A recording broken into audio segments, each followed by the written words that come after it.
It's making me very hopeless. A Powhatan middle schooler is sharing her story of the discrimination she says she continues to face in the classroom. It comes as a number of other students and families in the district say they have endured similar experiences and are calling on the school board to change policies. New at 11, our Maggie Marshall is giving the student a voice tonight and shares why the girl says she had to speak up. Here's are just some graduation ideas. For Powhatan 8th grader Yasmin Smith. Mostly graduation caps because I'm really creative when it comes to this stuff. Planning for the future is something she's passionate about. She does so between cheering, singing in her church choir, and participating in leadership activities at school. She constantly talks about her next steps. So she definitely wants to be something. She already has plans. She has dreams, she has aspirations. Yasmin's mom, Lindsay Smith, says her daughter's driven personality ripples throughout all of her involvement at Powhatan Middle School. She's definitely serious about whatever she puts her mind to and whatever she believes in.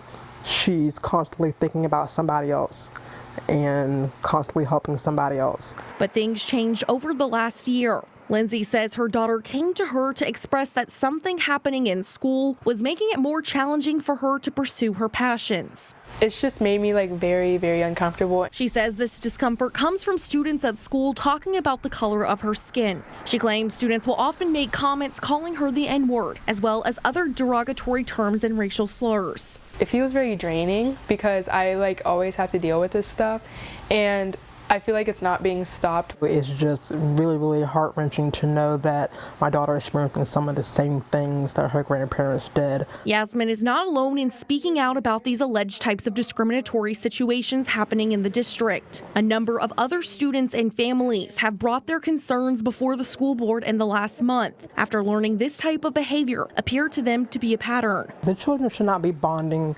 over this trauma that they have, but it's still the responsibility to create a safe environment.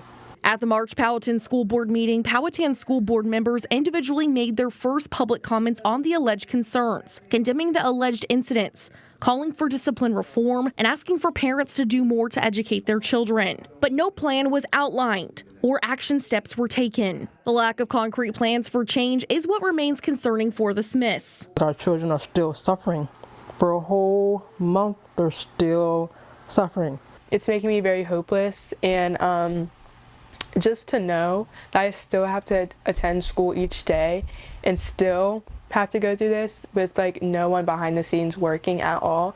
The Smiths say administration has met with them to hear concerns about the problem and ask for suggestions on how to make things better. They say they have asked for policy changes that would make more harsh consequences, followed by education for students, additional staff training, and more direct communication with the student and family on what steps are being taken after the incident is reported. But they say nothing has changed yet. Why keep putting her through that trauma, that repetitive trauma, and then you're not doing anything?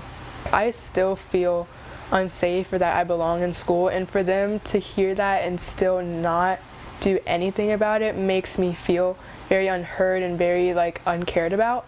Lindsay says she is following her daughter's lead. Yasmin wants to be a leader and standing up for basic rights of being treated equal. I'm shocked that they can actually sleep at night and still have to think about the stuff we're going through. I think any parent wants what's best for their child.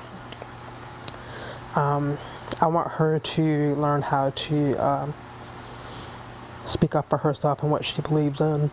CBS 6 reached out to the Powhatan School Board and Superintendent for comment. Superintendent Dr. Beth Teagan sent us a statement saying in part that the division is dedicated to providing a space where everyone feels safe and feels like they belong. She says since the March 18 school board meeting, the district has been working with the Virginia Center for Inclusive Communities to establish a plan and timeline to address concerns. The organization met with administration last week to host a dialogue on respect, understanding, and the impact of words. They say this will be continued on all levels, from staff to students. Despite the discrimination Yasmin says she's facing, she is doing all she can to try not to let it bring her down or stop her from chasing her dreams. Thing that we hope that will get in the way of that, especially things that we feel are preventable. We've got to look back, we've got to reflect, and we've got to change.